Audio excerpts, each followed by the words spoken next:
Welcome to everyone who's joined us for the webinar, Protecting Children During a Crisis. We are preparing to get started at 3 o'clock, and we see that some folks have joined us, so we're happy that you're here. And just hang tight, we will get started shortly.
Hi there, welcome to everybody who's joined us for the webinar today, Protecting Children During a Crisis. We are here, we're waiting on folks to come in and join us in the room, and we will get started. Hopefully you guys can hear, and you should also see a shared welcome screen as well.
Okay, I think it's 3 o'clock. Let's get started promptly.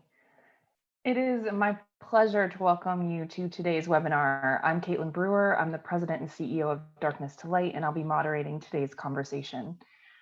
Before we get started, I'd like to address a few housekeeping items. If you are joining us today through Zoom, please say hello and share your thoughts with our conversation in the chat box function. To submit questions for the panel, use the Q&A function. We will try to get to as many questions as possible by the end of our conversation. But just so you know, there are potentially 1,500 people on this webinar today, so we might not get to 1,500 questions with 10 minutes at the end of the session. If you're joining us through the YouTube stream, you can chat and ask questions in the chat box there. We are recording this webinar and we will make it available after the session.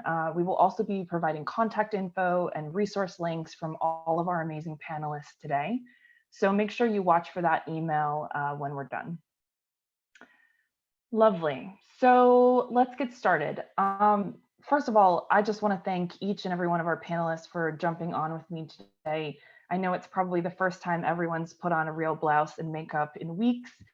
And I know it is for me. And so I think it's well worth the cause that we're talking about. For those of us in this industry, since day one of quarantine, I know I have felt some kind of way about children and protecting them. And I know each one of you feel the same way. So we wanted to make sure that we brought together our partners to help all of us in our community keep kids safe. And so I will start by introducing each one of you in a short, brief bio. First up is Susan Kennedy. Susan, give a little wave. Susan is the Prevention Program Manager for the National Center for Missing and Exploited Children. She's also a Darkness to Light authorized facilitator. Susan drives the implementation of the prevention program in line with best practices of child development and protection. Prior to working at NCMEC, Susan worked at the Center for Alexandria's Children as the program director and conducted several hundred child forensic interviews and oversaw the development of a community-based prevention program. Patty Daly-Lewis is the executive director of the Beau Biden Foundation for the Protection of Children. She's also an authorized facilitator. For those of you signing in from Delaware, I'm sure you've probably seen her. And she is a member of our board of directors. As a practicing attorney for 34 years, she was previously the Deputy Attorney General with the Delaware Department of Justice. She served as the director of the Family Division for 10 years, where she supervised units handling child support, child abuse, and child protection on a statewide basis. She also served as Attorney General Biden's policy advisor on children, families, drafting and testifying several bills which became laws and are all protecting vulnerable victims of violence. We then have Stacy Pendarvis, who is the Vice President of Programs for the Monique Burr Foundation for Children and is a Darkness to Light certified instructor. Stacy oversees all program efforts related to the Monique Burr Foundation's Child Safety Matters programs and all related prevention activities. Stacy has 20 years of experience in the child welfare and prevention field and has educated thousands of adults and children on various protection issues. Tiffany Sawyer is the Director of Prevention Services for the Georgia Center for Child Advocacy and is also a Darkness to Light certified instructor. Tiffany oversees the Georgia Center's statewide sexual abuse prevention initiative, which has trained over 140,000 adults. She's also served as the past president of the National Coalition to Prevent Child Sexual Abuse and Exploitation. And last, but certainly not least, is Janice Whitlock, who is a senior advisor for the JED Foundation, an organization that works to protect the emotional health of teens and young adults. Janice is a development psychologist and a public health specialist with over 3 decades of experience in social, emotional, and mental health promotion.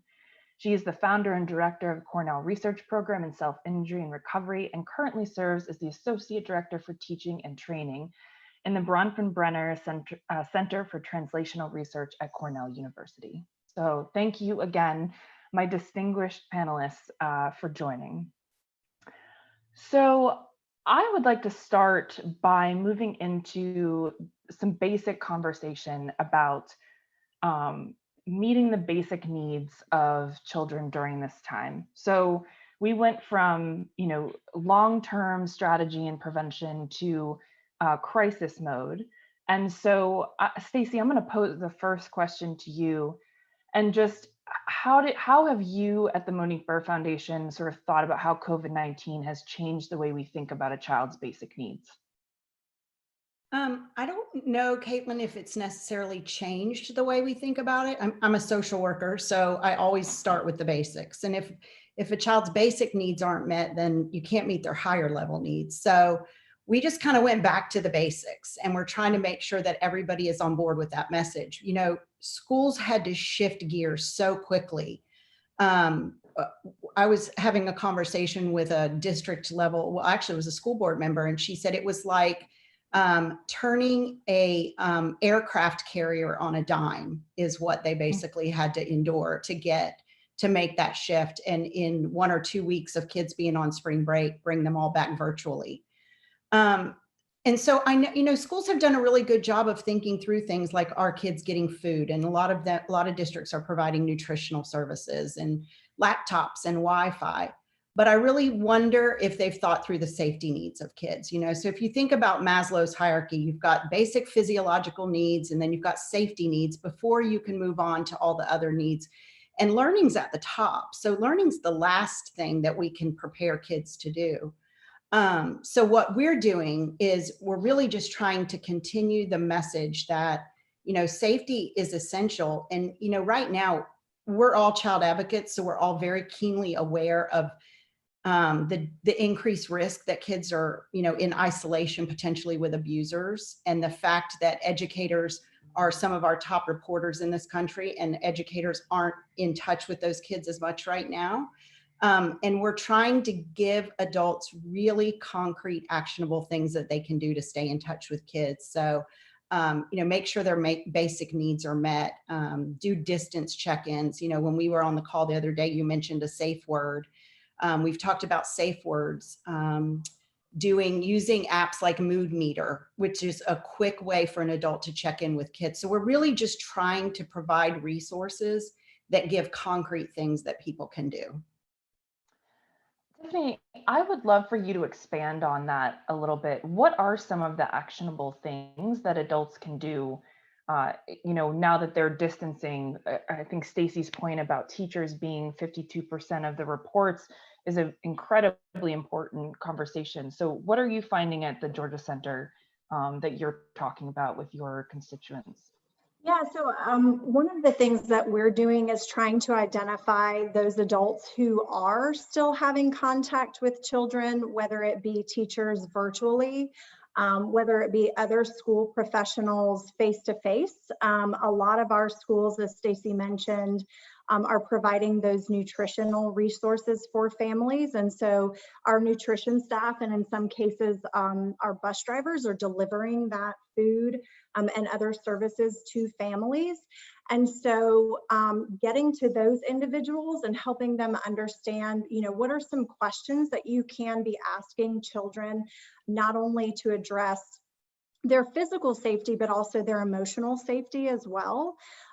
So looking at engaging them in conversation with open-ended questions, asking about their feelings, how are things going at home? Who are you interacting with at home? Engaging them a little bit more to understand what does their home life look like and what kinds of services and supports they can provide, because sometimes it's just that parents need resources to be able to provide those basic needs for them, and they just don't know who to reach out to. So I think thinking through creatively who is still interacting with youth. Pediatricians, I know in a lot of cases, are still interacting with youth for well visits and for sick visits. So reaching out to them and making sure that they're adding a few questions to some of the things that they regularly do. I know that even some kids are still doing recreational types of things, like my kids are still doing like guitar lessons and dance lessons virtually. And I've been really pleased to hear that they are asking questions about their safety. So that was good to hear. I think as much as we can get out to those individuals to provide some of those check-ins, not only for their protection, but we know that these connections, these social connections outside of their parents and caregivers are really, really critical for kids' emotional and mental health. So that's really, really important. And doing regular check-ins. One of the other things that we've seen that schools are doing is to track the check-ins that they're having with kids, so that they can identify who are the kids that we're really concerned about that we haven't heard from parents. They're not turning in homework. They haven't had any kind of touch point in the entire week. So that goes on a little checklist that they might need to do an added check-in with those children. That's a great point, Tiffany. I just want to highlight that you are identifying the most vulnerable kids, that you probably knew something was happening. Maybe you've made a report before. You know, I think that that is a great way to sort of prioritize, you know, who you check in on and how, you know, to manage your day. So that I love that. Yeah, Caitlin, and if I could quickly just add to that too, you know, what Tiffany's saying about identifying the people that are having contact, I think is critical.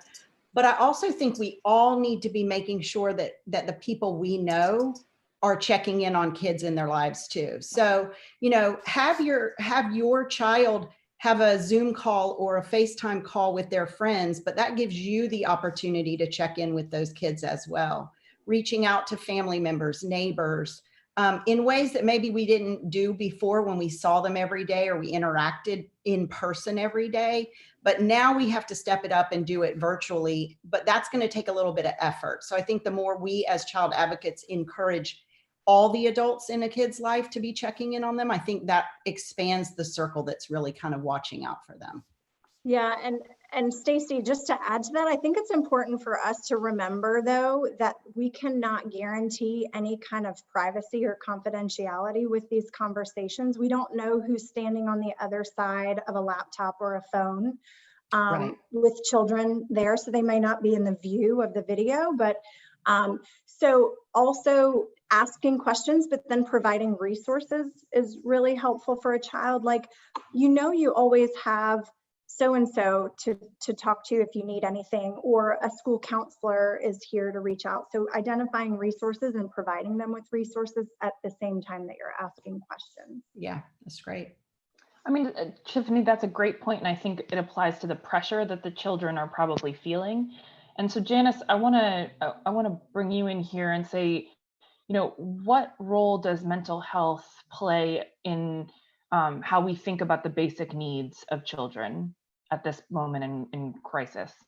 I think it plays a huge role in this particular moment because everybody's mental health calibration is going to be challenged. I mean, even people who are pretty regularly calibrated are probably feeling it. And people who are vulnerable, whether they're adults or children, are really feeling it. So if parents struggle already with a mental health challenge or an addiction or something, it's very likely that it's going to get activated during this time point, and they're going to need extra support. Going to probably have to go out of their way to find it on their own. And all children, regardless of their status, are going to need extra support because this is probably incredibly confusing for them. And the extent to which children look to adults for signals about how worried should they be, that's something that I think parents need to be very conscious about. So are there any tips that you might give to the safe adult in a household that could help them process through that with their child? Yeah, there's a few things there were three things that I kind of thought about when I was thinking about today. I mean, establishing routines. I know everybody's probably talked about that. It shows up, but it's really important. It's especially important for kids because they, as I just said, adults tend to sort of telegraph implicitly and explicitly how worried to be. So routines that balance connecting, learning, expressing, or discharging energy, which I'll talk about in a second, with regular meal times and some simple downtimes are going to be comforting for everybody, especially kids, but also adults. So routines are really critical. And having the weekdays be a little different than the weekends, all of that should be sort of thought about. And then identifying and actively using supports. I mean, I mentioned that, especially adults who who are used to being able to get therapy, or they're used to going to AA meetings or NA meetings or that kind of stuff, they either need to be assisted or they need to be sure that they take the incentive to go find those things online so that they're supported, because how balanced they are is really going to have an impact on the children. And then lastly, the thing that I think I don't see as much out there already is finding outlets for feelings that are coming up. I mean, everybody's got feelings coming up, and children are exquisitely sensitive sort of to the collective. So I would imagine that they're going to have more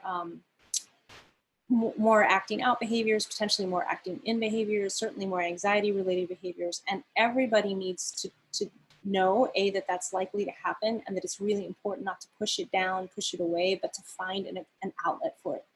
So if adults can find unique outlets like, I don't know, painting, music, writing, journaling, anything that allows them to get it up and out, not shove it away or make it go away, and then helping them help children do that is going to be really helpful. Wonderful. We all need to That's find a way to great advice. discharge. Yeah, absolutely. I find if I don't get on my bike and ride for at least an hour and a half every day these days, I mean, it's crazy. So I hear that discharge of energy. Kaitlin, to follow up with what Janice said, so I have a high school senior that is supposed to be graduating and is dealing with a lot of emotion right now around that situation. But somebody said something interesting, and I think it would be a fabulous tip for any child was, journal right now what you're experiencing, what you're seeing, what's happening, what you're feeling, because A, it's therapeutic, but B, you're going to be living history. And someday when your kids and grandkids are reading about this in their well, they won't have history books, but online, you can pull out your journal and they can read your handwritten notes about what you experienced through this. So, it's a win-win for kids to do something like that. Actually, I'll just put in a little plug. I wasn't going to say anything because I didn't think about it, but we started for exactly that reason, Stacy. When this started about 3 weeks ago, I launched a little study. It's called Storytelling in the Age of COVID-19, just for that. So people could journal into a space that would be collective. And I'm happy to provide the link if you guys want it. But absolutely. That's fabulous. And then I'm going to create a little book for everybody who participated. It'll just be a cross section of sort of entries. It won't be anything fancy, but just so everybody kind of can feel like they're part of this amazing moment in time that is both incredibly stressful, but incredibly unusual and certainly historic. I want to focus and bring Patty and Susan to the conversation a little bit on the online aspect of what's happening. So I think we talked very much about how schools have transitioned almost immediately, and I'm impressed. I know my team has done a really wonderful job transitioning to online remote work. So there's lots of benefits to becoming a connected culture this way. There's also a lot of things that make us all nervous. More kids online means more predator engagement. And so, Patty, I'll throw it to you first. With kids spending more time online, what are some of the precautions that we need to be advising parents on and, youth serving organizations about? So we've actually done a couple of trainings recently on that. I think we've probably trained about 300 youth serving organizations and educators to really understand that we are now where they are. This is their space. They've been Zoom gathering and Facebook gathering and all the other things they've been doing. And now we've turned that space into school for them. And so we have to talk with kids about the difference between their schools and their hangouts. We also have to talk to them and to the people that have them online about remembering that it's important to give them safety tools. A lot of kids that haven't been online so much are now. And so parents may not have talked to them about what to experience. So when they get, for example, reach outs from predators, they're not really sure what they're supposed to do. Now is the time. We have a couple of ebooks on BoBidenFoundation.org. I know our friends at NCMEC have done amazing work on use this time to talk with your kids about what's out there, number one. And number two, use this time to educate yourself. The fact of the matter is the average person on the gaming devices is 34 years old. And so when you're putting your children in the living room and say, go game for 2 hours, you're putting them with people you don't know that are reaching out to them that there's a strong likelihood are not safe. So parents need to really up their game in terms of what their kids are doing and paying attention to their extracurricular communications. Susan, I know you guys have done amazing work in this area as well. Yeah, I really like what you said too about realizing that we are in their world now. So this is a world for a lot of our kids they have been engaging with.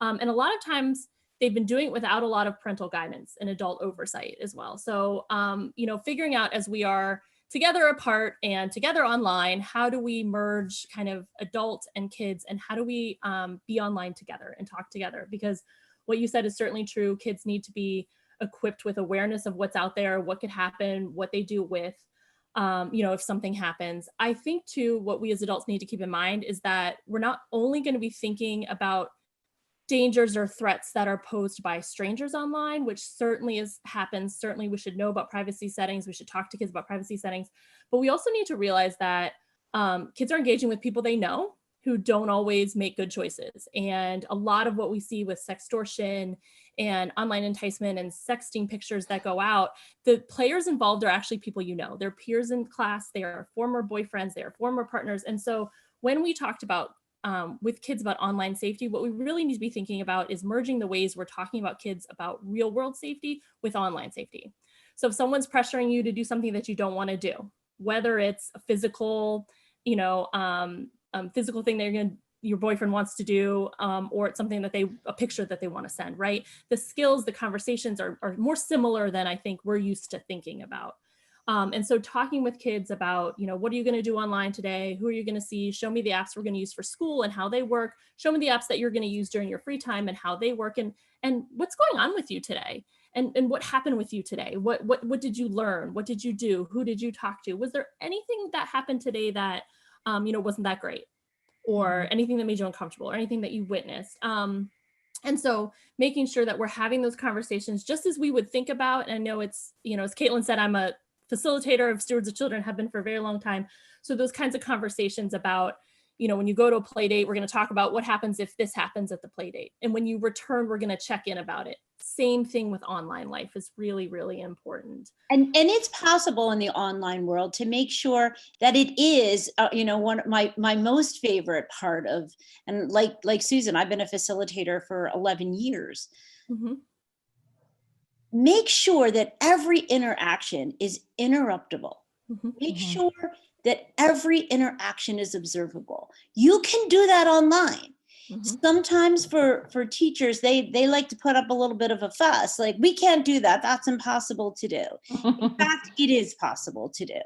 And reaching out to the schools where your kids go and say, like, what are your policies and procedures around activities that are interruptible, activities that are observable? Should my children be one-on-one in a Zoom room with anyone if I can't walk through and see what's going on? So it really does heighten the level of engagement that parents must have with their kids.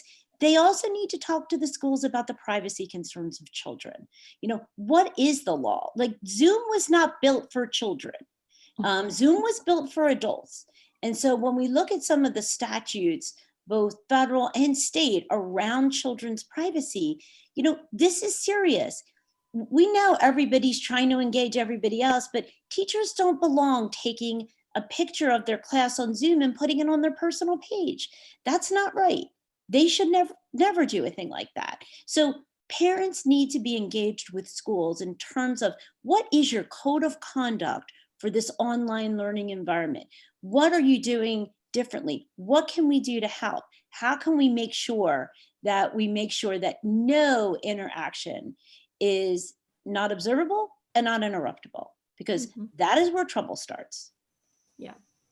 Yeah. And for kids too, I mean, there's going to be a tension for parents, and I know I'll face this tomorrow because my first grader and my preschooler have Zoom meetings at the same time, right? So how do you have them in a part of the house where they can do their work, especially for older kids who are really at this point absorbing new information in a lot of places. This isn't review. This is new information they need to learn. And how do you make it, as you said, observable and interruptible? So maybe I am going to allow my older kid to be in his bedroom because that's the only quiet place with siblings playing downstairs, but I'm going to come in and I'm going to be in the background and I'm going to interrupt that, right? And so thinking about, how can you set up your space and be very intentional about that so that kids have the privacy they may need, the focus space they may need to do their work, but those are observable and interruptible by safe adults at home. And also thinking about, one thing we see at NCMEC often on our cyber tip line, unfortunately, is that young kids are often left unattended with tablets and devices, and parents are not thinking about the capabilities even young kids have for posting live streams and things like that. So again, that code of conduct piece I love your point about parents to schools and asking, have they thought that through? Because I think a lot of them with this quick turn have not. but then also thinking within a family, where when you have your free open time with your tablet, where in the house can you be, and can the doors be closed, and who's interrupting and what's expected there. I think, kind of from all those different vectors, thinking about expectations and interruptibility and observability is really important. That's a good point. I'll just pop in here real quickly and say that most routers have parental controls on them now, and a lot of parents I know don't know that, and they don't know how to use them, but they're pretty sophisticated. And I think it depends on the router, but you can often dictate which specific device has, is online, is activated online at any given time, and what it may have access to. I mean, the filters aren't perfect, but they're something. It's better than nothing.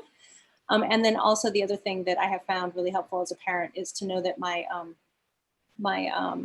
wireless provider also has parental controls. And, in order to not have to have showdowns at home, I just called them at one point. I'm like, okay, so all devices need to just go off, or these devices, these ones just need to go off at 10 o'clock. And the kids were really unhappy. My teenagers were kind of unhappy for a little while, but they got used to it. They just know like it.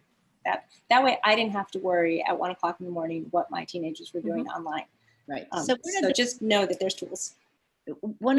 One of our major suggestions to parents is, before you give your children these devices, that's the time to talk with them about expectations and rules. And one of the things we recommend, and we have on our website, is a contract for parents to sit down, whether their kids are 5 or whether their kids are 15, and say, we're giving you this is what it's for. This is what we expect out of you. And if you violate the rules, this is what's going to happen. And making sure that kids understand expectations, because for a lot of children, parents don't, like, you walk into places before all this and saw kids scrolling at 8 o'clock at night on their iPad, a 7-year-old in a restaurant, and the parents have no clue on what they're doing.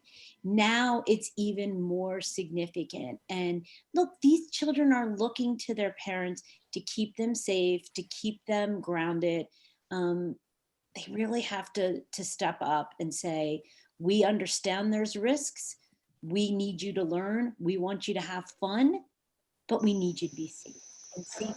Tiffany, I think you've been trying to say something for a couple minutes. I'll let you jump in. I was just going to reiterate what Patty was saying about organizational policies and procedures and a code of conduct, because I think this is a great time for all youth serving organizations, not just schools, to take a look at their policies. It's really similar to the new Protecting Children During COVID-19 or a Crisis training that you all put out, Kaitlin, at Darkness to Light, to think about how parents were previously protecting their children and how it's shifting now. The same thing needs to be done with organizations, to think through what were our policies before, how does it shift now that a lot of our work is going virtual, and perhaps it gives them an opportunity to think long term. Maybe they've come up with some really great policies that they can continue after we all come back into the real world. And things like requiring another adult to be on messages that they're sending out to youth, making sure that they're recording all of their virtual conversations or Google Hangouts with youth, even posting helpline numbers for children on some of their Google Hangouts or other platforms that they're using. Those are all really good practices to have for organizations as we look at this changing world. So this is what we've been doing with our virtual learning environment and virtual communication with kids environment workshops, is we've been going over policies and procedures and making sure that this code of conduct can be adapted and amended where necessary to contemplate this new world. And amazing response we get, particularly from mentors, when we tell them, like, it's really important to make sure that you follow the basic rules to keep kids safe. They are going to be reaching out to you, having a second person, having text messages go to us, even if it's one of the organizations we work work with is 826 National. Have a second box that goes to, you know, a general mailbox. Make sure that all of this is observable and interruptible. I can't keep saying that enough. Well, I could, but I'm going to. Well, I think, Kaitlin, it's interesting, you know, what I'm hearing is really that, you know, if I think back to all the years that I've done Stewards of Children, where the most interaction and learning takes place is in the questions, when the participants themselves are communicating about their particular organization or their particular situation. And I think that's the same thing that we're looking at. We're just looking at it virtually. So how can we think creatively? How can we think outside the box right now to make sure we're doing the right things that we need to do? But it brings me back to, and Patty's talked about it, and Tiffany's talked about it, and Susan's talked about it, we've all talked about it, is education. Educating both adults and kids right now is critical.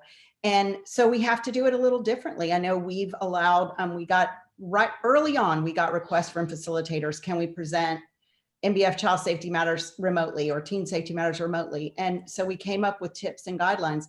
Stewards has the online version that you can use and facilitate those conversations, doing it that way. So I think it's critical that we all still push that education component, along with all these other things that we're doing. Yeah, and Stacey, Are there any special considerations? Oops, hold on just one second. Are there any special considerations about kids under 5 that we need to be thinking about? As far as educating? As far as checking in, as far as educating? Yeah. Children under the age of 5 are at the highest risk for abuse. And these are the times when I am proud that a lot of states, 17 or 18 at this point, are broad mandatory reporter states. One of the things we've been doing is working with organizations, including preschools and daycares, on what it means to be a reporter virtually of an observation of a child. We got a call last week from a teacher who had a very young child, 7 years old, alone in the house with 2 younger siblings. And she's like, I don't know if it's a mandatory report. I don't know if he was just kidding with me. I don't want, you know, DFS involved or hurting the family. The matter, these reports to hotlines have dropped by more than 50%.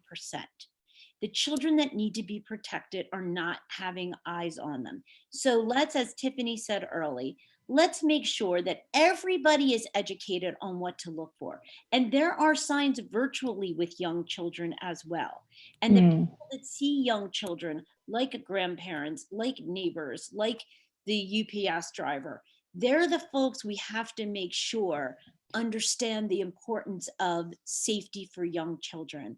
This is what keeps me up at night, Kaitlin, honestly, is the kids who cannot defend themselves, who cannot talk, and have, not that they don't have anyone to talk to, they cannot talk.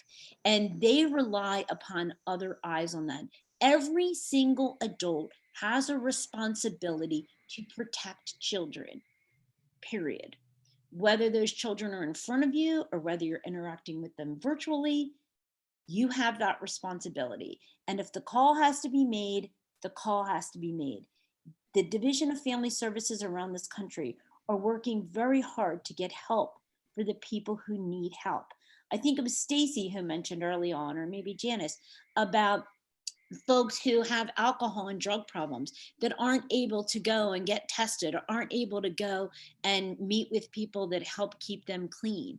If they are families that are already in the system, then Division of Family Services are going out and checking on them, you know, and not to target people, but to say, hey, you had this problem before, we're just checking in to make sure. That's why people should not ever be afraid to call in a reasonable suspicion. That is the law, reasonable suspicion. It is not, I saw, you know, finger bruising on their face. It is a reasonable suspicion. And the folks at Division of Family Services have been really working their butts off to make those contacts. But if you know something that they don't know and you don't tell them, we're going to find out after this is over. Which is a perfect segue into some of the other conversations I want to have. Susan, when we were prepping for this, one of your concerns was that we were going to see a larger percentage of runaways because they don't feel like there is another safe adult. There's no one looking out for them. There's no one reporting. Can you talk a little bit about what you're seeing at NCMEC? Yeah. So we're looking right now to pull together, data and spreadsheets and kind of have something more concrete to say. As Patty says, I think a lot of this we're not going to understand until later, but I can say that already people at our call center and in our missing children's division are seeing an uptick in, we call all children who run away endangered runaways, just as a recognition that all kids who leave the care of an adult are endangered. But we're seeing an increase in those kids running away. And in the narratives and in the reports, what we're seeing, I mean, there's, and you can appreciate if we were adults with, as adults, some of us want to run out of quarantine, right? So some of it is just like this, this is hard. And for, especially for kids and adolescents who have a higher need for, that the social connections and all the things that go on. And so some of it is that, but some of it, as you say, Kaitlin, is also, we know some of these kids are not in safe homes. And until recently, they could escape to school every day, or they could go to a friend's house after school. And those options aren't there right now. And so for those kids, running away from home, is their option to try and get to safety. And we're also seeing what we're particularly worried about as well as kids running from foster care placements and from kids who are in some way in the care of social services, because we know those kids are at much heightened risk for further victimization while they're away from home. And you can appreciate, kids in a foster care placement where, maybe that court date that was scheduled for next week, where maybe they were going to go back to mom, is not happening. And I totally agree with what Patty was saying, that these systems are working really hard to respond to these kids, but the reality is there are disruptions, but visits are not happening, and, visits with siblings are not happening, and court dates are pushed back. And so that creates a very stressful environment for kids living in foster care placements. And that's doubly worrisome because we know those kids bring with them a lot of vulnerabilities and some lack of resources that other kids have. And so we are seeing a noticeable uptick, and we're starting to really track data on that to have something more quantitative to say, but our professionals are already really concerned about that phenomena in this environment. Susan, do you think the states need to focus on opening some shelter care for these children that isn't, it's not a crime? Runaway is a status offense. Providing safe care for them instead of relying on them to just work it out on the streets. That's what worries me. I don't believe in locking kids up or holding them, but giving them an option to say, here is a place where you can go. And because we have so many schools and whatnot closed, we have licensed background check people that can help with this. Yeah. But this is what worries me. And I think I'd love to know what you guys think about opening up some kind of center for these folks, for these kids, have a clean bed to lay their head on and a place to get some food. Yeah, that's really interesting. I think it would be fascinating to follow up. We have a partnership with the National Runaway Safe Line, which hopefully you all are familiar with. And kind of see what they think. I'm not as familiar with what conversations are going on in the space. And obviously there would be lots to figure out in terms of how do you assure social distancing and safety. And, these are minors. And so yeah, that's a really interesting thought that I don't feel prepared to totally talk to right now, but happy to follow up with you or any of the people viewing who are interested, and particularly connect you to National Runaway Safe Line and other groups that are really in that space and are probably thinking really critically about that right now and what the solutions could be. Well, and Patty, too, I think that brings up a really good point that, a lot of nonprofits right now are struggling financially because we've canceled fundraisers and we're having to come up with new resources. And, I think us as a community of child advocates needs to really think about that. So whereas there might be, nonprofits that would support runaways, maybe they don't have the capacity to do that right now. And how can we support those agencies to be able to continue the work that they're doing? I just happened to think about that when you said that about the shelters, but that's something maybe all of us can try to figure out, how can we do something virtually to support these organizations? Mm-hmm. Tiffany, I want to ask a question around someday when we all are let out of our homes, we know that there are going to be an influx and a wave of reports. And when kids see their teachers in their classrooms and guidance counselors, are you thinking about that as a child advocacy center? And if so, what are some of the things that you and your team are already putting in place, to prepare for that?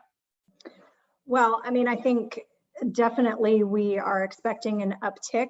We've seen absolutely a decrease in reports. I just had a meeting with our state Child Protective Services that said, compared to the first 2 weeks of March and then the second 2 weeks of March, it was like a quarter of what they are typically receiving.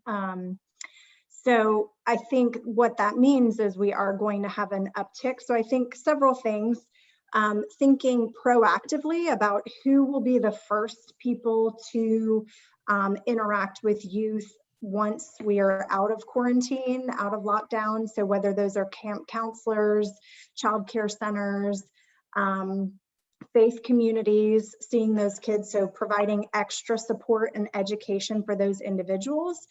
The signs of sexual abuse or any type of abuse might be slightly different, just because a lot of kids are just experiencing anxiety in general and dealing with the stress of having to be quarantined over time. So I think there will be this transition period where all children are exhibiting behaviors where it seems like it could be from abuse and neglect, what we would typically see as abuse and neglect. So I think it's important to really talk with kids about those feelings, have conversations with them about that, talk about transitions back into the world, whenever that might be.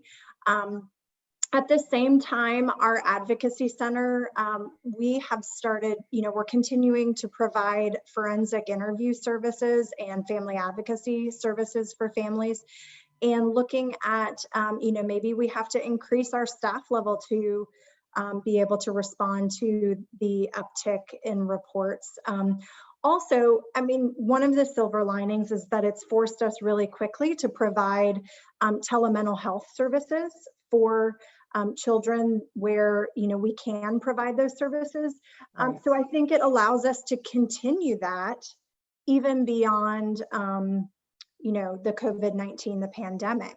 And so I think that's an added resource that we can continue to provide both for caregivers and for youth, because I think it's really going to have to be a lot of family therapy when it comes to dealing with that. So there are, a lot of different things that we're doing and working just across the board to try to increase, I think, as much as possible, if we can use media to help them understand that, reports are going down, but we know that cases are probably going up even in the midst of reports going down. Domestic violence is also on the rise because we know, tensions are high. So I think helping to use the media in educating the mass public around tips, I think that's just all going to be helpful as we go back. I've been meaning to mention this a couple times, and this will be included in the resources, but we obviously know that phone calls are difficult, as particularly if you're quarantined with your abuser. So there is the crisis text line. You can text LIGHT to 741-741. And so that way your text messages are obviously silent. Darkness to Light has been in touch with the teams at Crisis Text Line to give them all of our resources on preventing abuse during COVID-19. So they are equipped and they will help you put together a plan to try and help, mitigate some of this stuff. So recognizing the time, this has been an utterly fascinating conversation. I do have a few questions that have popped up. So I am going to move to some attendee questions. So the first one, Patty, you referenced a lot of virtual check-ins. Could you describe what some of those virtual check-ins look like? You were talking about the children under 5 when you said that there are virtual check-ins. Well, people like grandparents that do virtual calls or Zoom calls, neighbors, friends, other folks that you're in a play group with. Plus the Division of Family Services is following up on concerning. They get calls from people that are concerned. It may not be what you would consider reasonable suspicion. It would not necessarily rise to the level of abuse or neglect. But the fact of the matter is that the embers are starting to heat up and the fire is ready to erupt. And so, kids who you used to see all the time that you don't see, children that are overdressed for the weather, which in some places is obvious and in some places not so much. I remember a case I did one time where it was a 7-week-old baby with two black eyes, and somebody in a store saw that baby and called in a hotline, and here the baby had multiple skull fractures. So it was just somebody who saw something that didn't look right to them. And now you may be seeing it virtually, or you may be seeing it from afar. You may be seeing it in a grocery store. That's the time to make the call. Reasonable suspicion. Lyndon Haviland, one of Darkness Slate's other board members, was on a Department of Health call in New Mexico, and they have actually seen an increase in reports from delivery drivers. So people, Uber Eats and DoorDash and all of that, they've had an increase of reports. So there are people out there who, don't wear capes, who are making these reports, who we don't typically focus on. And I think it's important, again, to remember that what you said earlier, Patty, it's everyone's responsibility. And in order for us to be able to protect kids, we have to think outside the box right now and reach the people who are in touch with those kids. So going on to the next attendee question, Janice, I'd love to hear from you. This is a conversation. So these types of conversations can be really hard to have with kids. Adults might not be ready, feel prepared to talk about what abuse or, prevention of an online predator. And add to that parents are actually feeling super stressed because their teachers and their employees and they're, all in the home. How do you recommend having difficult conversations about difficult things with some sort of clear mind when your mental health is sort of not at its normal, what did you say, calibration? Yeah, I'm sure that there are others that could address this question, especially about talking to kids about those kinds of topics. But in general, the advice during this time would be the same as the advice in any time, which is to get as balanced as possible before a conversation happens. Recognize that it's probably, you don't have to be perfect. Kids don't need perfect, they need authentic. Yeah. So, I have I work with a lot of families that have to talk with their kids about hard stuff related to self-injury and suicidality and so forth. And it's really okay to not do a beautiful job with that conversation. The power comes in saying, this makes me uncomfortable. This is hard for me to talk about, but it's really important for me to talk about with you. And so even stumbling through a conversation with an acknowledgement that I'm human and this is awkward and these are the things I want to talk about with you is, if you're being authentic, really is doing two things, because it's addressing potentially important things as well as communicating. It's actually demonstrating, you're modeling how to have hard conversations and be a messy human. Because that's, I get through all my public speaking. I'm nervous, so I tell the audience I'm nervous, and then I'm not nervous anymore. So exactly. Yeah. That's awesome. Thank you. Did anybody else have any? Oh, go ahead. No, I was just going to say, maybe preparing a few things in advance can help too. If you think through maybe like what are the core messages, so that you're not trying to find it while you're just talking, that can help make it a little smoother. You must have been a Girl Scout. Always be prepared. All right, let's see. So what are some examples that adults can use to check in with kids without leading them? So are there, if you're trying to figure out if a kid is potentially being harmed or having conversations they're not supposed to be having, what are some of the tactics you use to get kids to become more comfortable leading to that conversation? So just any difficult conversation with kids, is that what you're referencing, Kaitlin? I would, that's what the question sort of alludes to, yeah. So, I always think back to, do we know what our kids know? Do we really know what they know? So start with a question. what do you know about, or what are you seeing your friends do, or what have you seen happen online? Rather than just going into the hard conversation, start the conversation with something a little easier. And it's funny because when we do facilitator trainings, we hear stories from school counselors across the country, and parents always think that their kids don't know what's happening online or with sex or whatever. And kids know way more than we know. They know way more than we know that's happening online. But the other thing too is to remember, you don't have to necessarily sit down and have a face-to-face, eye-to-eye conversation with a child to communicate. So you can do things like have a journal and you write a question or a prompt in the journal and then let your child respond to that and give it back to you when they're ready. Eventually, yes, you probably do want to sit down and have that conversation face-to-face to clarify and educate and empower them. But there are ways to get that started that aren't so in your face and scary and anxiety producing for the parent or the child. Mm-hmm. I think so too. I'm sorry, Tiffany, did you want to? Go ahead, Susan. I was going to say, I hear in the question, like, I don't want to be leading. And I think that's really important. And I used to be a forensic interviewer, so I'm very attuned to that. But I also, I don't want adults to shy away from direct questions, because if you are worried about something you saw that they were doing online or their behavior towards somebody, it's worse to not ask and let something continue that's harmful than to ask in a not ideal way. So if you're starting the conversation gently and you're kind of dancing around it and you're not getting at what you're concerned about, just ask. Like I noticed when you went with the babysitter, when you got online with your guitar teacher, that you looked really upset, or I know whatever it is, just ask them. Because I always, used to tell people when I trained on stewards, as an interviewer, if you asked a not great question, if you ask kind of a leading question, that can be fixed. What cannot be fixed is a kid who wants to tell you something and they get shut down because you're so scared, you're so nervous, you're dancing around it, you're upset. So your calm demeanor, and if you have to ask, just ask. And just say, I don't know, I saw this and I'm not sure what happened. Please tell me what happened or tell me everything about it. You can ask in an open-ended way.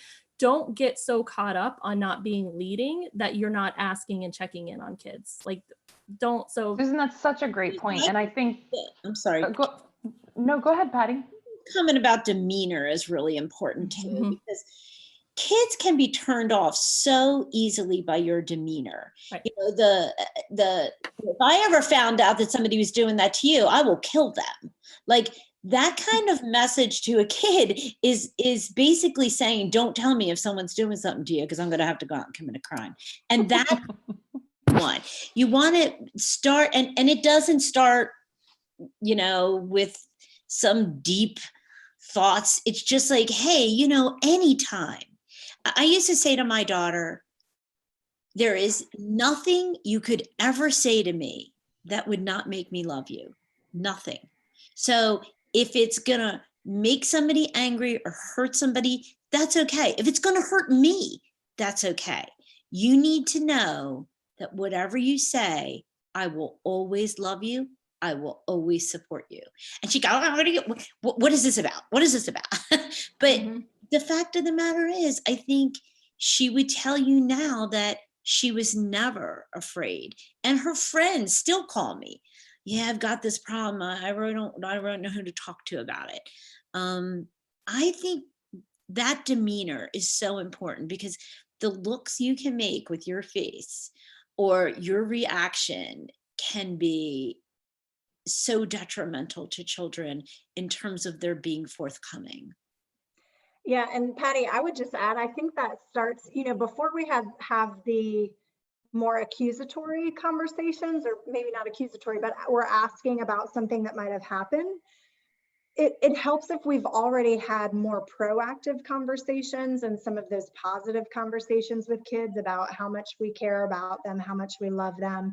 And all of those leading up to when we start to have those difficult conversations, we've kind of paved the path for it. And it happens a lot easier because kids are ready for those. They're ready to have that conversation. And those nurturing connections that we have with children are so incredibly important for their resilience in general, just to be able to overcome this. I've talked about how hard this is for all of us, not just for my kids. I'm very open and honest that this is a difficult time for so many people, and, you know, be honest and open about your feelings about it. And I'm going to do that with you. I had a really bad day the other day, and I sat down with my kids and we processed that together. And I said, thank you for being you, because you've helped me get through this. I mean, those kinds of conversations are really important.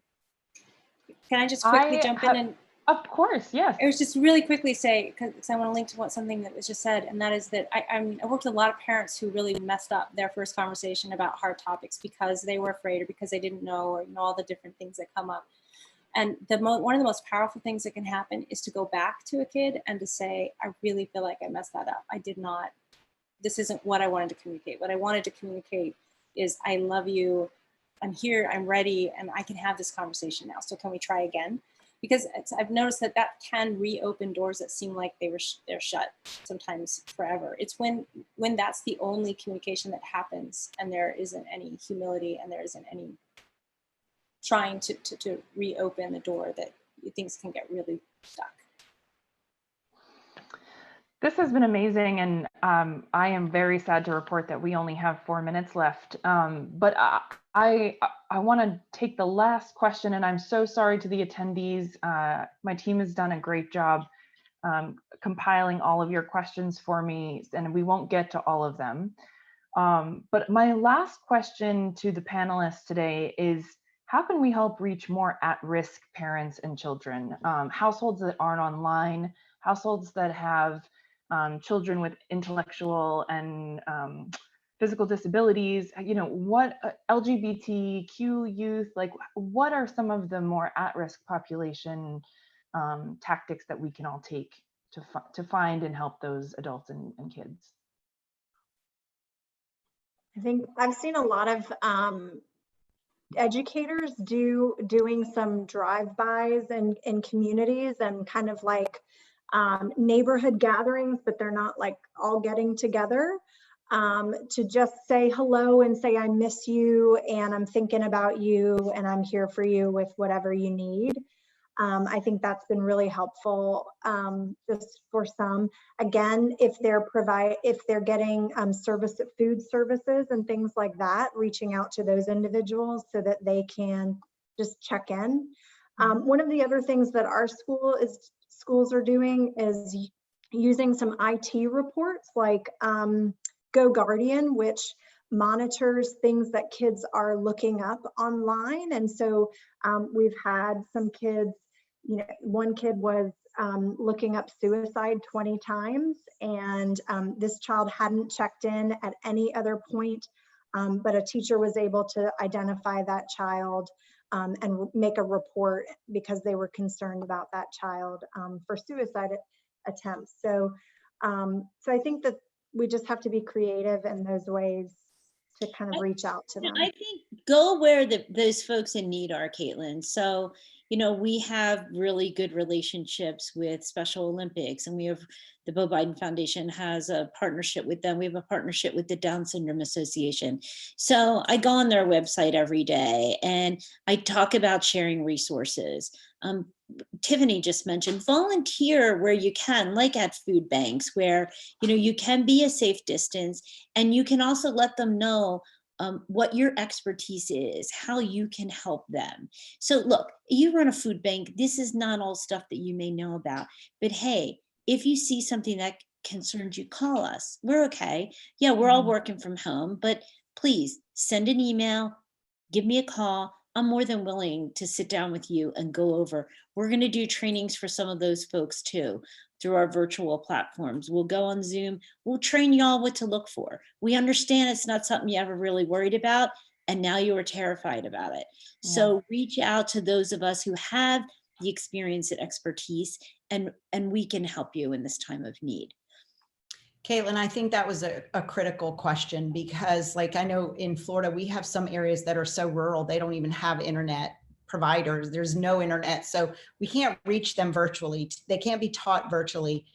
Teachers are delivering packets of homework And I think at this point for all of us, it's how do we reach the masses and hope that that information gets to where it needs to get to. So, giving, and I know you guys are going to provide the attendees with a lot of resources after this, but getting those resources out into your community and thinking creatively, how do you get them?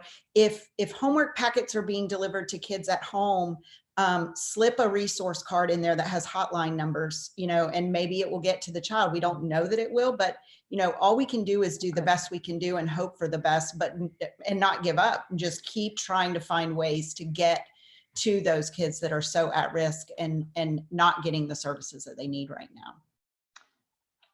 Wow. Well, it is exactly 4 o'clock. And so I just want to say, it astounds me every day that I get to be each of your colleagues. So thank you so much for the work that you do, the organizations that you do them at. Thank you to all of our attendees for joining us. I saw lots of very high numbers on Zoom, and I'm sure some other people were streaming on YouTube.